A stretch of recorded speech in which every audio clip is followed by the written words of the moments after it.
भाइयों बहनों, इन दिनों पूरे देश में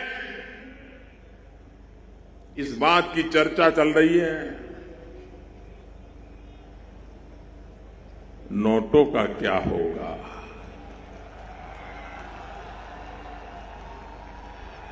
आप मुझे बताइए, 8 तारीख के पहले 100 की नोट की कोई कीमत थी क्या? 50 की नोट की कोई कीमत थी क्या?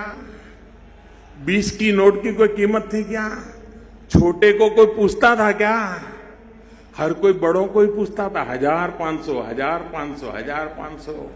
8 तारीख के बाद देश देखिए 100 का मूल्य कैसा बढ़ गया, कैसी ताकत बढ़ गई, उसकी जान आ गई।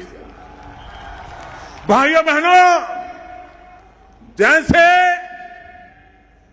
8 तारीख के पहले बड़ों की पूछ होती थी, 1000 और 500 की ही गिनती गिनी जाती थी, 20, 50, 100 को कोई पूछता नहीं था, छोटे की तरफ कोई देखता नहीं था। 8 तारीख के बाद बड़ों की ओर कोई देखने को तैयार नहीं है, सब छोटे के लिए तैयार हो गए हैं। भाइयों, ये फर्क आया है। और जैसे बड़ी नोट नहीं, छोटी नोट की ताकत बढ़ी है, बड़े लोग नहीं, छोटे लोगों की ताकत बढ़ाने के लिए ये बहुत बड़ा फैसला मैंने किया। देश का गरीब, देश का सामान्य मानवी, जैसे 100 रुपये की ताकत बढ़ गई, वैसे गरीब की ताकत बढ़ाने के लिए ये मैंने काम किया है।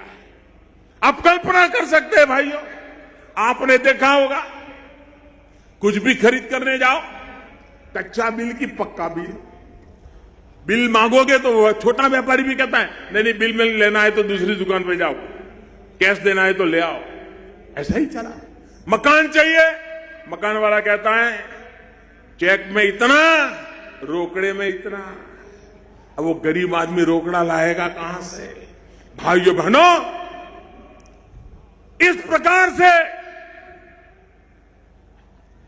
नोटें छापते गए और देश, उसका अर्थतंत्र ये नोटों के ढेर के नीचे ही दबने लग गया। भाइयों बहनों, मेरी लड़ाई है आतंकवाद के खिलाफ। आतंकवादियों को ताकत मिलती है जाली नोट से, और हम तो सीमा पार क्या हो रहा है सब जानते हैं, पड़ोस में ही रहते हैं। कैसी मुसीबतें हमें झेलनी पड़ी है, ये बनासकांठा पाटन जिले के लोग ज्यादा जानते हैं। भाइयों बहनों, जाली नोट के कारोबारी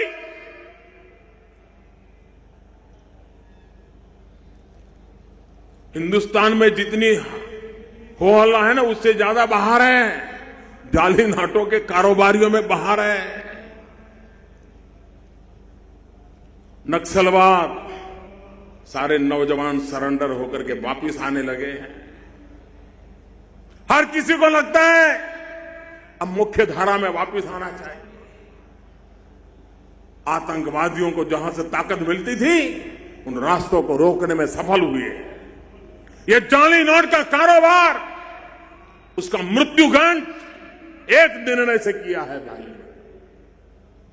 भ्रष्टाचार, काला धन, ये भ्रष्टाचार और काले धन में पीड़ा किसको होती थी? किसी बेईमान को न भ्रष्टाचार से परेशानी थी, न काले धन से परेशानी थी। एक भ्रष्टाचारी को दूसरे भ्रष्टाचारी को कुछ देना भी पड़ता था, तो भी देने वाला भ्रष्टाचारी दुखी नहीं था। अगर दुखी कोई था तो इस देश का ईमानदार नागरिक दुखी था। परेशान था तो इस देश का ईमानदार नागरिक परेशान था। 70 साल तक इन ईमानदार लोगों को, 70 साल तक इन ईमानदार लोगों को आपने लूटा, आपने परेशान किया, उसको जीना मुश्किल कर दिया। आज मैं जब ईमानदारों के साथ खड़ा हूं तो अब ईमानदारों को भड़काया जा रहा है। और मुझे खुशी है, मेरे ईमानदार देश के नागरिकों ने लाखों भड़काने के बावजूद भी सरकार के इस निर्णय का साथ दिया है। मैं 125 करोड़ देशवासियों को सत सत नमन करता हूं कि इतना बड़े काम में उन्होंने मेरी मदद की। भाइयों बहनों, आजकल बड़े बुद्धिमान लोग भाषण सुनाते हैं कि मोदी जी आपने इतना बड़ा निर्णय किया, लेकिन हमारे जीते जीते कोई लाभ नहीं मिलेगा, मरने के बाद मिलेगा। भाइयों बहनों, हमारे देश में एक चारवाक ऋषि हो गए। ये चारवाक ऋषि कहते थे, ऋणम कृत्वा धृतम पिबेत। वो कहते थे, अरे मृत्यु के बाद क्या होने वाला है कौन जाता है, जो मौज करनी है अभी कर लो, जो खाना है खा लो, घी पीना है पी लो, आनंद से जी लो। इस चारवाक की फिलॉसफी को कभी भी हिंदुस्तान ने स्वीकार नहीं किया। हमारा तो देश ऐसा है, बूढ़ा गरीब मां बाप, पैसे बहुत कम हो तो बूढ़ा बाप और बूढ़ी मां बात करते हैं कि ऐसा करो, शाम को सब्जी बनाना बंद कर दो, थोड़े पैसे बच जाएंगे तो मरने के बाद बच्चों के काम आ जाएंगे। मेरा देश मरने के बाद मेरा क्या होगा ये कभी चिंता नहीं करता है। मेरा देश मेरे बाद की पीढ़ियों का भला क्या हो ये सोचने वाला देश है। मेरा देश स्वार्थी लोगों का देश नहीं है। मेरे देश का चिंतन सुख के लिए, खुद के सुख के लिए जीने वाला नहीं है। मेरा देश का चिंतन भावी पीढ़ियों के सुख के लिए चलने वाला है। ये नए चारवाक लोग जो पैदा हुए हैं, ऋणम कृत्वा धृतम पिबेत, ये जो बातें करने वाले लोग हैं, उनको 50 बार सोचना पड़ेगा। भाइयों बहनों, आपने देखा होगा पार्लियामेंट चल नहीं रही है, चलने दी नहीं जा रही है। हमारे देश के राष्ट्रपति सार्वजनिक जीवन में उतना लंबा अनुभव है, शासन चलाने वाले श्रेष्ठतम लोगों में से हमारे राष्ट्रपति जी रहे हैं। वो अलग राजनीतिक विचारधारा में पले बड़े हैं, लेकिन देश की संसद में जो कुछ भी हो रहा था उससे इतने पीड़ित हो गए, इतने दुखी हो गए कि 2 दिन पहले उनको सांसदों को सार्वजनिक रूप से टोकना पड़ा, विरोध पक्ष को नाम देकर के टोकना पड़ा। और मैं हैरान हूं, सरकार कहती है कि हम चर्चा चाहते हैं, सरकार कहती है प्रधानमंत्री बोलने के लिए तैयार है, सरकार कहती है प्रधानमंत्री आकर के कहने को तैयार है, लेकिन उनको मालूम है उनका झूठ टिक नहीं पाता है और इसलिए वो चर्चा से भागते रहे हैं। और इसलिए लोकसभा में मुझे नहीं बोलने दिया जाता, मैंने जनसभा में बोलने का रास्ता चुन लिया है। और जिस दिन मौका मिलेगा लोकसभा में भी 125 करोड़ देशवासियों की आवाज मैं जरूर पहुंचाने का प्रयास करूंगा। मेरे भाइयों बहनों, मैं विरोधी दल के मित्रों से आज महात्मा गांधी की इस धरती से, सरदार वल्लभ भाई पटेल की इस धरती से सार्वजनिक रूप से आग्रह करना चाहता हूं। जब चुनाव होते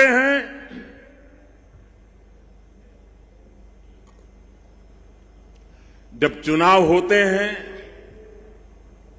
हम सभी दल एक दूसरे के खिलाफ बोलते हैं, आरोप प्रत्यारोपण करते हैं, अच्छी और बुरी नीतियों की चर्चा करते हैं, हर प्रकार से अपने विरोधियों पर जैसा मार कर सकते करने की कोशिश करते हैं। सभी दल करते हैं, भारतीय जनता पार्टी भी करेगी, कांग्रेस भी करेगी, बाकी सब छोटे मोटे दल भी सब करते हैं। लेकिन सभी पार्टियां एक काम जरूर करती है। क्या? मतदाता सूची को ठीक करना, अधिकतम लोग मतदान करने आए इसकी चिंता करना, मतदाताओं को कैसे बटन दबाना वो सिखाना सभी दल करते हैं। एक तरफ तो नीतियों का विरोध करते हैं, दूसरे को पराजित करने की ताकत लगाते हैं, लेकिन दूसरी तरफ सब मतदाता सूची पे ध्यान देते हैं, इलेक्ट्रॉनिक वोटिंग मशीन पे ध्यान देते हैं, अधिक लोग मतदान करने के लिए आए इस पर ध्यान देते हैं। क्यों? क्योंकि लोकशाही हम सबकी जिम्मेवारी है। मैं विरोध पक्ष के मित्रों से कहना चाहता हूं, आप ये तो नहीं कहने की हिम्मत कर रहे हो कि मोदी 1000 और 500 वाला नीट वापिस ले लो, क्योंकि आपको मालूम है जनता का मिजाज बदला हुआ है। हां, कुछ लोगों ने कहा अच्छा मोदी जी ये तो ठीक है, लेकिन ऐसा करो एक हफ्ते के लिए रोक लो। क्यों भाई? ये हफ्ते में कौन सा जादू होने वाला था? ये एक हफ्ता रोकने के इरादा क्या था? लेकिन कोई दल ये नहीं कहता है कि निर्णय को रोल बैक करो। सब दल कहते हैं ठीक से लागू करो। मैं सभी दलों से कहना चाहता हूं कि जैसे चुनाव में हम एक दूसरे का घोर विरोध करते हैं, लेकिन मतदान बढ़ाने के लिए मेहनत करते हैं, मतदाता सूची के लिए मेहनत करते हैं, इलेक्ट्रॉनिक मशीन की ट्रेनिंग के लिए मेहनत करते हैं। आज समय की मांग है कि आप खुल करके मेरा विरोध करिए, मेरी आलोचना करिए, लेकिन लोगों को बैंकिंग सिखाने के लिए काम कीजिए, इलेक्ट्रॉनिक पद्धति से पैसे कैसे लिए जाते दिए जाते ये सिखाइए। हम सब मिलकर के देश को भाग्य बदलने का एक ऐसा उत्तम अवसर आया है, हम सब उसको काम करें और आप भी फायदा उठाइए। मुझे खुशी होगी मेरे विरोधी दल के लोग जन जन को इस काम में लगा करके अगर राजनीतिक फायदा उठाते हैं तो देश का भला हुआ, इसका मुझे आनंद होगा भाइयों। अरे राजनीति से ऊपर राष्ट्रनीति होती है, दल से बड़ा देश होता है। भाइयों बहनों, गरीबों पे बातें करना अलग होती है, गरीबों के लिए नीतियां बना करके कठोरता से लागू करने के लिए समर्पण का भाव लगता है, और समर्पित भाव से आज ये सरकार आपकी सेवा में लगी है। भाइयों बहनों, मैंने पहले दिन से कहा है, ये निर्णय मामूली नहीं है मेरे भाइयों बहनों, बहुत मुश्किल बड़ा निर्णय है, कठिन निर्णय है। और मैंने कहा था बहुत तकलीफ पड़ेगी, मैंने कहा था मुसीबत आएगी, और 50 दिन ये तकलीफ होगी ही होगी, और तकलीफ रोजमर्रा थोड़ी बढ़ती भी जाएगी, लेकिन 50 दिन के बाद मैंने हिसाब किताब लगाया है, वो एकदम से धीरे धीरे धीरे धीरे करके पहले जैसी स्थिति की तरफ आगे बढ़ेगा। 50 दिन तक ये कठिनाइयां रहने वाली है। 50 दिन के बाद आप भी देखेंगे कि धीरे धीरे धीरे आपकी आंखों के सामने परिस्थितियां सुधरती नजर आ जाएगी। भाइयों बहनों, देश भ्रष्टाचार से मुक्त करने का एक महत्वपूर्ण कदम है। और कुछ लोग आपने देखा होगा इन दिनों सरकार बराबर पीछे लग गई है, बैंक वाले जेल में जा रहे हैं, बड़े बड़े गड्ढे लेकर के भागे हुए लोग जेल जा रहे हैं, चारों तरफ उनको लगा था कि ठीक है मोदी जी 1500 की बंद कर देता है, हम पिछले दरवाजे से कुछ कर लेंगे, लेकिन उनको मालूम नहीं था मोदी ने पिछले दरवाजे पर भी कैमरे लगाए हुए हैं। ये सब के सब पकड़े जाने वाले, कोई बचने वाला नहीं है। 2 महीना, 3 महीना, 6 महीना, जिन्होंने भी 8 तारीख के बाद नए पाप किए हैं वो तो किसी हालत में बचने वाले नहीं है भाइयों। उनको सजा भुगतनी पड़ेगी। 125 करोड़ देशवासियों के सपनों को चूर चूर करने का पाप जिन्होंने किया है वो बचने वाले नहीं है। ये मैं देशवासियों को विश्वास दिलाना चाहता हूं। भाइयों बहनों, आपने मुसीबत झेली है, तकलीफ झेली है, अभी भी झेलनी है। आपका आशीर्वाद देश के लिए, और जो लोग कहते हैं ईमानदार लोग लाइन में खड़े हैं, ईमानदार अपने लिए नहीं खड़ा रहता है, वो देश के लिए खड़ा रहता है। भाइयों बहनों, वो देश के लिए खड़ा रहता है। और इसलिए दूसरा, आज जमाना बदल चुका है भाई। एक जमाना था, हमारे दादा दादी, उनसे सुनेंगे तो बताते थे कि हमारे जमाने में तो चांदी का गाड़ा ना पहिड़ा जोड़ो रुपयो तो एम के आपने कि बैलगाड़ी के पहिए जितना बड़ा रुपया चांदी का हम देखते थे, उपयोग करते थे। भाइयों बहनों, ये चांदी के रुपये से बदलते बदलते बदलते कितनी मेटल बदल गई, तांबा आया और आया, न जाने क्या क्या आया, और धीरे धीरे करके हम कागज में चले गए कि नहीं चले गए। अब याद आता है कि चांदी का रुपया होगा तभी रुपया माना जाएगा, याद आता है क्या? अब वो रुपया कागज का भी हमारे जिंदगी का हिस्सा बन गया। कभी चांदी का रुपया हुआ करता था, धीरे धीरे कागज का रुपया आ गया। भाइयों बहनों, अब वक्त बदल चुका है।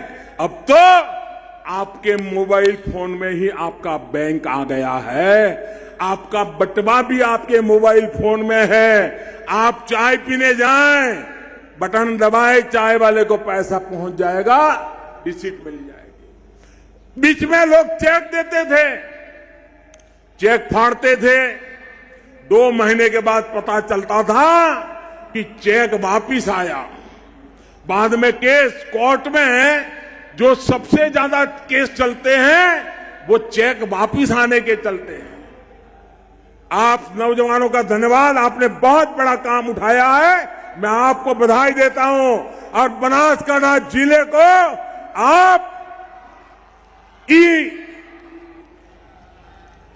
ई बटवा से जोड़ दीजिए भाइयों।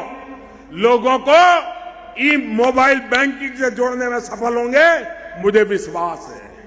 भाइयों बहनों, हम जानते हैं कि अब वो कागज की नोटों का भी जमाना पूरा होने जा रहा है। अब तो आपके मोबाइल फोन में आपकी बैंक है। एक बार बैंक में जमा हो गया, आपको बैंक में कतार में खड़े रहने की जरूरत नहीं है, आपको एटीएम के बाहर लाइन लगाने की जरूरत नहीं है, आपको टाइम बर्बाद करने की जरूरत नहीं है। अखबार में एडवर्टाइजमेंट आता है, टीवी पर एडवर्टाइजमेंट आता है, आप अपने मोबाइल फोन से अगर आपके पैसे बैंक में पड़े हैं तो आप अपने पैसों का जो खरीदना खरीद सकते हैं। चेक तो बाउंस होता था, इसमें तो जैसे ही पैसे दोगे तो सामने रिसीट आ जाता है, पैसा मिल गया या पैसा पहुंच गया। कोई बाउंस होता ही नहीं, वहीं पता चलता है कि रुपया गया कि नहीं गया। भाइयों बहनों, हिंदुस्तान दुनिया में तेज गति से आगे जाना चाहता है। ये नोटों के बंडलों के ढेर, ये नोटों के पहाड़ हमारे अर्थतंत्र को दबोच रहे हैं। काले धन और भ्रष्टाचारियों को वो काम आ रहे हैं।